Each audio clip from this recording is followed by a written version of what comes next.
नमस्कार, श्री राम पीजी महाविद्यालय के यूट्यूब प्लेटफॉर्म पर आपका स्वागत है। आज अपनी नेक्स्ट क्लास राजस्थान का भौतिक प्रदेशों के बारे में बात चल रही थी और राजस्थान के भौतिक प्रदेशों में हमने कल शुरू किया था। कल हमने देखा था कि राजस्थान के भौतिक प्रदेशों में हमने राजस्थान के भौतिक प्रदेश को 4 भागों में बांटा था। एक हमने बांटा था मरुस्थलीय प्रदेश, पश्चिमी मरुस्थलीय प्रदेश, दूसरा था हमारा मध्यवर्ती अरावली प्रदेश और तीसरा था हमारा पूर्वी मैदान और चौथा हाड़ौती का पठा प्रदेश। इसके बाद हम बात करते हैं आज जो कल हमने जिस पे विस्तार से बात कर ली थी वो हमारा था पश्चिमी मरुस्थलीय प्रदेश। और इस पश्चिमी मरुस्थलीय प्रदेश में हमने इस पश्चिमी मरुस्थलीय प्रदेश का पूरा हमने कर लिया था सामान्य परिचय कि पश्चिमी मरुस्थलीय प्रदेश किसका अवशेष है, 33 महासागर का अवशेष है। इसका क्षेत्रफल 1,75,000 वर्ग किलोमीटर है। इसकी लंबाई 640 किलोमीटर है। इसकी चौड़ाई 300 किलोमीटर है। इसका जो ऊंचावच है वो हमने बात की थी कि इसकी जो औसत ऊंचाई है वो है 150 से 300 मीटर है। इसके बाद हमने बात की थी यहाँ मुख्य फसल जो है बाजरा है, यहाँ मुख्य मिट्टी है जो बलुई रेतीली है। यहाँ न्यूनतम तापमान शीतकाल का -3 डिग्री सेंटीग्रेड और यहाँ पे ग्रीष्म काल का उच्चतम तापमान है वो आपका 49 डिग्री के आसपास रहता है। और हमने बात की थी यहाँ की मुख्य नदी है जो लूनी है। यहाँ की मुख्य जो नहर है वो हमारी इंदिरा गांधी नहर है। यहाँ की मुख्य वनस्पति कंटीली झाड़ियाँ और बबूल खेर ये है। इसके बाद हमने बात करना था आज जो हम बात कर रहे हैं वो हम पश्चिमी मरुस्थलीय प्रदेश का वर्गीकरण कर रहे हैं। पश्चिमी मरुस्थलीय प्रदेश हेडिंग है हमारी पश्चिमी मरुस्थलीय प्रदेश। पश्चिमी जो हमारा मरुस्थलीय प्रदेश है इसे हमने 2 भागों में बांटा है। पश्चिमी जो हमारा मरुस्थलीय प्रदेश है इसको हमने 2 भागों में बांटा है। और ये जो वर्गीकरण किया है ये शुष्कता के आधार पर किया है। शुष्कता के आधार पर हमने इस पश्चिमी मरुस्थलीय प्रदेश का जो वर्गीकरण किया है ये शुष्कता के आधार पर किया है या वर्षा के आधार पर। शुष्कता माने वर्षा के आधार पर, हम यहाँ लिख सकते हैं वर्षा के आधार पर। तो देखिए हमने शुष्कता के आधार पर 2 प्रकार से किया। एक तो है शुष्क मरुस्थल, एक पार्ट है इसका शुष्क मरुस्थल और दूसरा जो इसका पार्ट आता है वो है अर्ध शुष्क मरुस्थल। उसका पार्ट है अर्ध शुष्क मरुस्थल। शुष्क मरुस्थल का अर्थ है कि इसमें वर्षा कम होती है और यहाँ जो वर्षा होती है वो 20 सेंटीमीटर से भी कम होती है। और अर्ध शुष्क का अर्थ है यहाँ जो वर्षा होती है वो 20 से 50 सेंटीमीटर के बीच होती है। ठीक है, आधा सूखा आधा गिला कह सकते हैं हम। तो अर्ध शुष्क मरुस्थल है और यहाँ पर शुष्क मरुस्थल है। आगे हम बात करते हैं शुष्क मरुस्थल को पुनः 2 भागों में बांटा गया है। शुष्क मरुस्थल को पुनः 2 भागों में बांटा गया है। एक है बालू का स्तूप युक्त प्रदेश, बालू का स्तूप युक्त प्रदेश, और दूसरा है बालू का स्तूप मुक्त प्रदेश।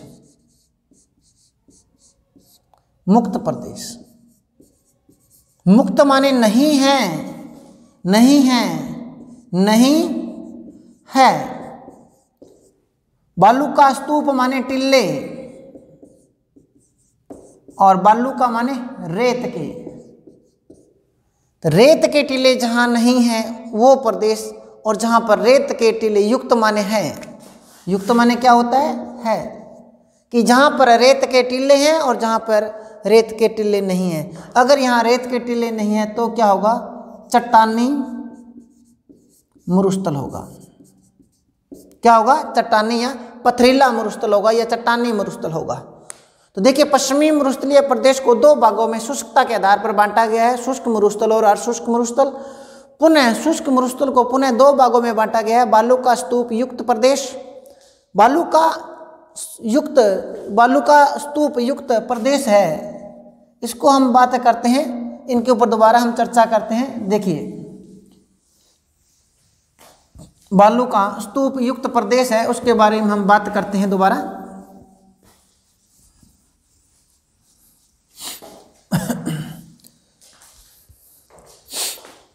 देखिए यह हमारा राजस्थान है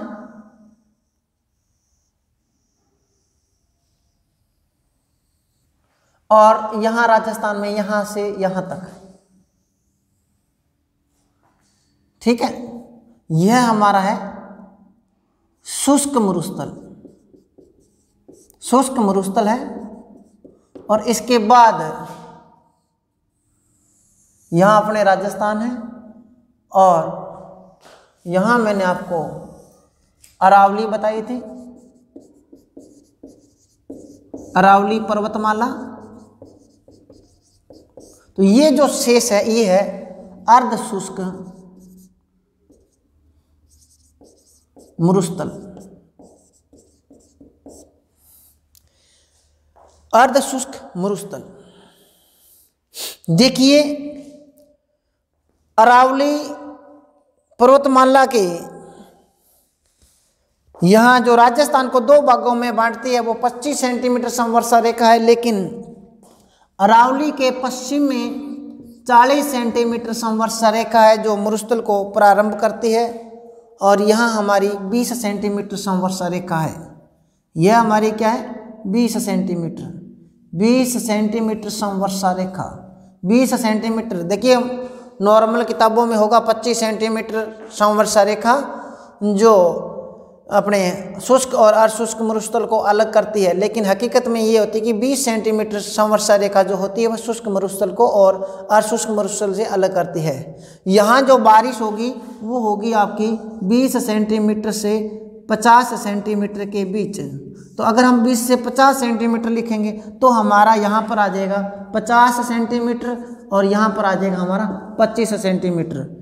तो यहाँ हम कर देंगे 0 से 25 सेंटीमीटर के बीच में वर्षा होती है और यहाँ हमारी 25 से 50 सेंटीमीटर के बीच में वर्षा होती है। जहाँ पर 25 से 50 सेंटीमीटर के बीच में वर्षा होती है वह हमारा अर्धशुष्क मरुस्थल है, और जहाँ पर 25 से कम वर्षा होती है वो हमारा शुष्क मरुस्थल है।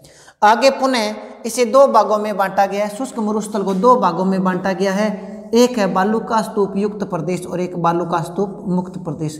ये जो हमारा भाग है यह है बालू का स्तूप मुक्त प्रदेश, मुक्त प्रदेश। और बाकी जो है ये सारा ये हमारा क्या है बालू का स्तूप युक्त प्रदेश। यह है हमारा बालू का स्तूप युक्त प्रदेश। तो कहने का अर्थ क्या हो गया कि हमारा जो पश्चिमी शुष्क मरुस्थल है उसको पुनः दो भागों में बांटा गया है, बालू का स्तूप युक्त प्रदेश और बालू का स्तूप मुक्त प्रदेश। तो हम बात करते हैं बालू का स्तूप युक्त प्रदेश। देखिए शुष्क मरुस्थल को हमने बताया था 25 सेंटीमीटर अलग करती है, और शुष्क मरुस्थल के अंदर शुष्क जो हमारा मरुस्थल है इसमें जैसलमेर, बाड़मेर, बीकानेर, पश्चिमी जोधपुर, पश्चिमी चूरू जिला आ जाता है। देखिए बालू का स्तूप युक्त जो प्रदेश है इसमें 58.50% हिस्सा आता है, 58.50, इसमें 58.50% हिस्सा आता है, जबकि यहाँ आता है 41.50%। ये जो है 41.50% हिस्सा आता है। तो बालू का स्तूप मुक्त प्रदेश है वो आता है हमारा जो शुष्क मरुस्थल का वो 41.50% आता है, और बालू का स्तूप युक्त प्रदेश है वो 58.50 आता है। इसके बाद हम बात करते हैं बालू का स्तूप युक्त प्रदेश। बालू का स्तूप युक्त प्रदेश है, इस प्रदेश में आपको रेत के टीले दिखाई देंगे।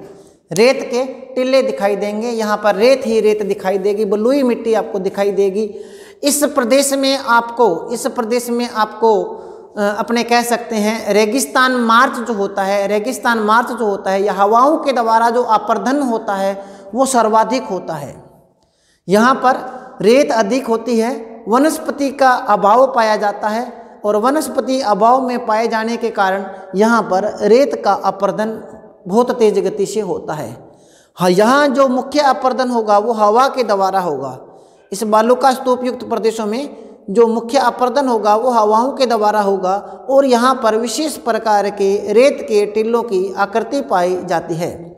यहाँ पर रेत के टीलों की आकृति पाई जाती है। जैसे हम बात करते हैं दरियन, रेत के टीलों को दरियन कहा जाता है।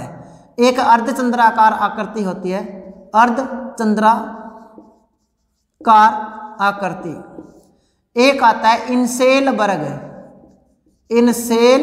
बर्ग, ये भी एक रेत के टीले की आकृति होती है। एक है शतरक शिला, ये भी रेत के टीले की आकृति होती है। एक होता है, हम बात करते हैं नेबका भी रेत का टीला होता है। एक है द्रास भी रेत का टीला होता है। एक होता है सबर ए काफीज, ये उर्दू का शब्द है काफीज, तो ये भी रेत का टीला है। तो ये हमारे रेत के टीलों की बात करते हैं, तो ये रेत के टीले हैं। और मैंने आपको बताया था कि यहाँ पे रेत के टीले होते हैं, और रेत के टीलों का बढ़ने का जो आदर्श समय है वो मार्च से जुलाई के बीच में होता है, और यहाँ पर वायु के द्वारा अपर्दन ज़्यादा होता है। ठीक है, इसके बाद हम तारानुमा बालू का स्तूप, नेटवर्क बालू का स्तूप, अनुदैर्घ्य बालू का स्तूप, अनुप्रस्थ बालू का स्तूप, पैराबोलिक बालू का स्तूप, ये सारे के सूर्य के, ठीक है। यहाँ पर पैराबोलिक बालू का स्तूप होते हैं, पैराबोलिक बालू का स्तूप, पैराबोलिक नेटवर्क बालू का स्तूप। इसके बाद आ जाता है, तो ये हमारे सारे के सारे जितने भी हैं, ये सारे के सारे रेत के टीले हैं। दरियन नॉर्मल जो रेत के टीले होते हैं इन्हें दरियन कहा जाता है। इसके बाद जो अर्धचंद्राकार आकृति बनती है इसे हम कह सकते हैं, अर्धचंद्राकार जो आकृति बनती है इसे रेत के टीले कहा जाता है। इसके बाद देखिए इनसेल बर्ग, ये जो स्थलाकृतियाँ हो जाती है रेत के टीलों की, इसे इनसेल बर्ग कहते हैं।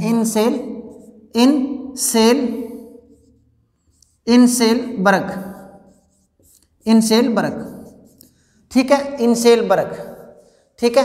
यहाँ पर वात खिड़की भी बन जाती है, वात खिड़की, ये रेत के टीले हैं, तो देखिए अनुप्रस्थ बालू का स्तूप और अनुप्रस्थ जो बालू का स्तूप होते हैं वो पवनानुवर्ती बालू का स्तूप होते हैं, रेखीय बालू का स्तूप होती हैं, थार के मरुस्थल में हवाओं के समांतर बनने वाले बालू का स्तूप होते हैं। अनुदैर्घ्य जो बालू का स्तूप होते हैं ये हवाओं के समांतर बनने वाले बालू का स्तूप होते हैं। इनकी ऊंचाई 10 से 60 मीटर के बीच में होती है, और ये सर्वाधिक जो होते हैं जैसलमेर, बाड़मेर, जोधपुर में होते हैं। अनुप्रस्थ जो बालू का स्तूप होते हैं ये हवाओं के समकोण पर बनते हैं, और ये सर्वाधिक जो होते हैं ये बीकानेर, हनुमानगढ़ और सूरतगढ़, चूरू के आसपास होते हैं। बरखान हमने पढ़ ली थी, सर्वाधिक हानिकारक है, सर्वाधिक परिवर्तनशील और सबसे गतिशील बरखान है।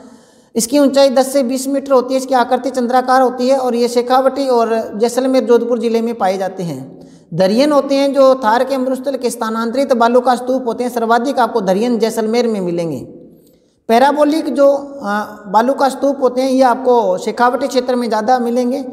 शबरे काफीज जो होते हैं वो झाड़ियों के सहारे या झुंड, अपने घास के झुंड के सहारे बनते हैं, इसे शबरे काफीज कहा जाता है। इसके बाद जोधपुर, जहाँ सभी प्रकार के बालू का स्तूप मिलते हैं। देखिए जोधपुर लिख लेना, जोधपुर में सभी प्रकार के बालू का स्तूप मिलते हैं। आपसे पूछा जा सकता है कि सभी प्रकार के बालू का स्तूप कहाँ पर मिलते हैं, वो अपने जोधपुर में मिलते हैं।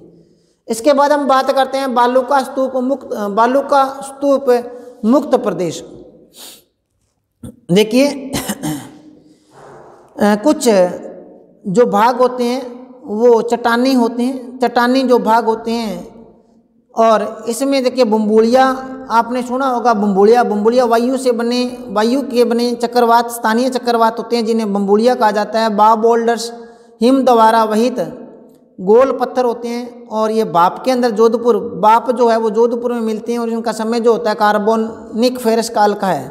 लाठी सीरीज जैसलमेर में है, लाठी सीरीज, यहाँ पे सेवण घास की पट्टी पाई जाती है। यहाँ पर लाठी सीरीज है, लाठी सीरीज, यहाँ पे सेवण घास की पट्टी पाई जाती है जो दुधारू पशुओं के लिए बहुत ही लाभदायक होती है, इसलिए इसे लाठी सीरीज कहते हैं क्योंकि यहाँ पर मीठे पानी के स्रोत भी मिले हैं।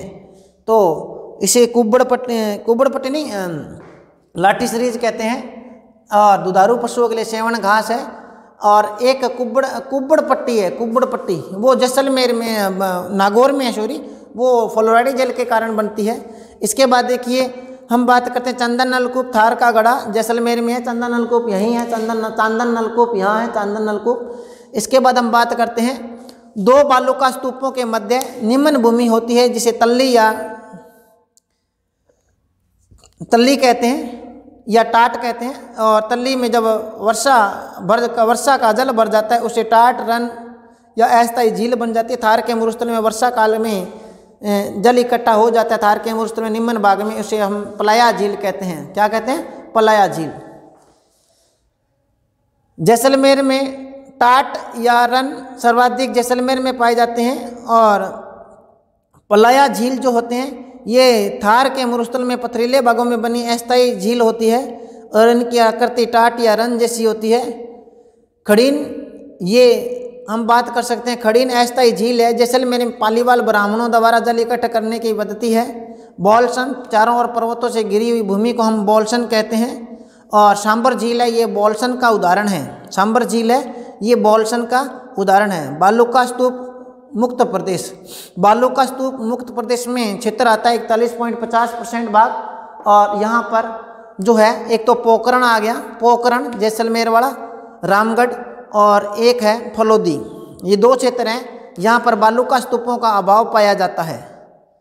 उसके बाद हम बात करते हैं अर्ध शुष्क मरुस्थल की। अर्ध शुष्क मरुस्थल की 2 नंबर पे हम शुरू करते हैं अर्ध शुष्क मरुस्थल। अर्ध शुष्क मरुस्थल में एक आता है और एक ये है और एक ये है। यह हमारा है, इसका नाम है घग्गर बेसिन। तो अर्ध शुष्क में पहला प्रकार कौन सा हो गया? घग्गर बेसिन, घग्गर बेसिन, ये घग्गर बेसिन हो गया। ये हमारा हो गया शेखावटी प्रदेश, शेखावटी प्रदेश। और शेखावटी प्रदेश के बाद में ये होगी नागौर की उच्च भूमि, नागौर उच्च भूमि। और ये हो गया हमारा लूणी बेसिन, लूणी बेसिन। तो हम अर्ध शुष्क मरुस्थल को हम 4 भागों में बांटते हैं, लूणी बेसिन, शेखावटी बेसिन या शेखावटी प्रदेश, घग्गर बेसिन और नागौर की उच्च भूमि।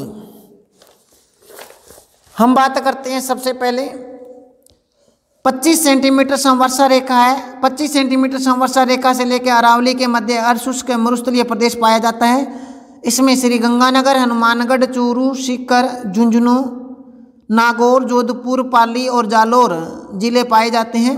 अर्ध शुष्क मरुस्थल को 4 भागों में बांटा गया है जिसमें सबसे पहले आ जाएगा Ghaggar basin, Ghaggar basin, Ghaggar basin.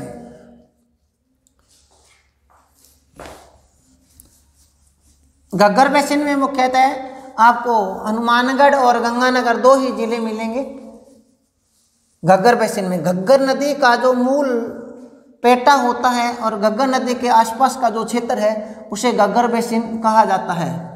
याद रखना, घग्गर जो बेसिन है, घग्गर नदी का पुराना नाम जो है, स्थानीय नाम जो है, इसे नाली कहते हैं। और जो घग्गर नदी है वो शिवालिक की पहाड़ियों से निकलती है, कालका से, शिवालिक की पहाड़ियाँ कालका से निकलती है ये। तो हम बात करते हैं घग्गर बेसिन से। घग्गर बेसिन, घग्गर बेसिन, ये जो घग्गर बेसिन है इसका प्राचीन नाम है, इस नदी का प्राचीन घग्गर नदी है। ये मूल रूप से क्या है? घग्गर नदी है। और घग्गर नदी का प्राचीन नाम क्या है? सरस्वती नदी। सरस्वती नदी है। इसका प्राचीन नाम क्या था? सरस्वती नदी था। ठीक है, या इसको कई बार कहते हैं दरश्वती नदी। ठीक है, या इसका अब स्थानीय जो नाम है इसे कहते हैं नाली। नाली, तो ये घग्गर का ही नाम है, स्थानीय नाम है नाली। ठीक है, दूसरी बात, घग्गर नदी का जो उद्गम होता है वो होता है शिवालिक पहाड़ी। शिवालिक पहाड़ी के पास कालका से, कालका से इसका उद्गम होता है हिमाचल प्रदेश में। और यह नदी राजस्थान में हनुमानगढ़ जिले से प्रवेश करती है। और हनुमानगढ़ जिले से प्रवेश करती है। इसका जो ढाल है वो पश्चिम से, पूर्व से पश्चिम की ओर है। और यह जो अपने चारों भाग है इसमें सबसे ज़्यादा उपजाऊ माना जाता है। घग्गर बेसिन जो है वो अपने नागौर उच्च भूमि से और शेखावटी बेसिन से और लूणी बेसिन से, तीनों से उपजाऊ माना जाता है। चारों में सबसे ज़्यादा उपजाऊ माना जाता है। यहाँ की जो मुख्य फसल है गेहूँ, सरसों, कपास है। सर्वाधिक गेहूं उत्पादन होने के कारण राजस्थान में सर्वाधिक गेहूं उत्पादन होने के कारण गंगानगर जिले को राजस्थान का अन्न कटोरा कहा जाता है। इसके बाद हम कहते हैं वर्तमान में यहाँ पे समस्या आ गई है क्षारीयता की, लवणीयता की, जल अक्रांत की। इसके बाद हम बात करेंगे आगे नया शेखावटी प्रदेश। शेखावटी प्रदेश, शेखावटी प्रदेश में मुख्य रूप से तो आते हैं सीकर और झुंझुनू, लेकिन इसमें चूरू, सीकर, झुंझुनू और नागौर का उत्तरी भाग शामिल किया गया है। तो वर्तमान में इस के अंदर शेखावटी प्रदेश के अंदर चूरू, झुंझुनू, सीकर और नागौर का उत्तरी भाग आता है। और ये एक आंतरिक प्रवाह की नदी है, आंतरिक प्रवाह का क्षेत्र है। इसे बागड़ क्षेत्र भी कहा जाता है। और यहाँ पर इस शेखावटी प्रदेश की एक नदी है कांतली, कांतली नदी, कांतली नदी है, कांतली नदी। इसी के कारण इसे शेखावटी प्रदेश कहा जाता है। कांतली नदी का अपवाह क्षेत्र है और कांतली नदी के अपवाह क्षेत्र को तोरावटी कहा जाता है। क्या कहा जाता है? तोरावटी। और तोरावटी से, तोरावटी में क्या थे? शेखावत ज़्यादा थे और इससे बन गया तोरावटी से क्या बन गया? शेखावटी बन गया। इसके बाद हम बात करते हैं तोरावटी से यहाँ पे शेखावटी बना। आंतरिक प्रवाह क्षेत्र में यहाँ पर मिट्टी रेतीली है, बालुई है और वर्षा की अधिकता व वर्षा की कमी है। बालू का स्तूपों की अधिकता है और वर्षा की कमी है। कृत्रिम कुओं को, कच्चे कुओं को जोहड़ कहा जाता है और स्थानीय नाम वहाँ का नाड़ा कहलाते हैं। आगे हम बात करते हैं नागौर की उच्च भूमि। नागौर की उच्च भूमि, नागौर जिला जो है उसकी जो है वहाँ पर नागौर उच्च भूमि है। और नागौर उच्च भूमि में याद रखना, नागौर उच्च भूमि को कुब्बड़ पट्टी कहा जाता है। कुब्बड़, कुब्बड़ पट्टी, कुब्बड़ पट्टी।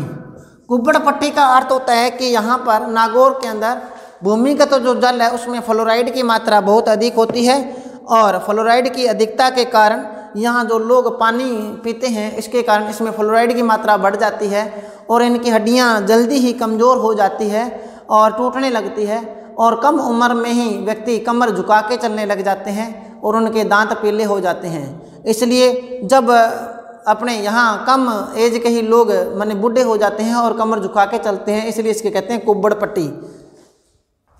इसके बाद हम बात करते हैं समुद्र तल से इसकी औसत ऊंचाई 300 से 500 मीटर है और यहाँ मिट्टी रेतीली और बंजर है। कुब्बड़ पट्टी, बांका पट्टी, होच बेल्ट कहते हैं। अजमेर, नागौर और अजमेर का कुछ क्षेत्र आता है। इसके बाद हम बात करेंगे कल लूणी की। आज का हमारा टाइम पूरा होता है। कल हम बात करेंगे लूणी नदी के ऊपर, लूणी बेसिन के ऊपर और फिर हम कल अरावली पर्वतमाला का वर्गीकरण शुरू कर देंगे और कल हमारा एक पार्ट पूरा हो जाएगा। तब तक के लिए धन्यवाद।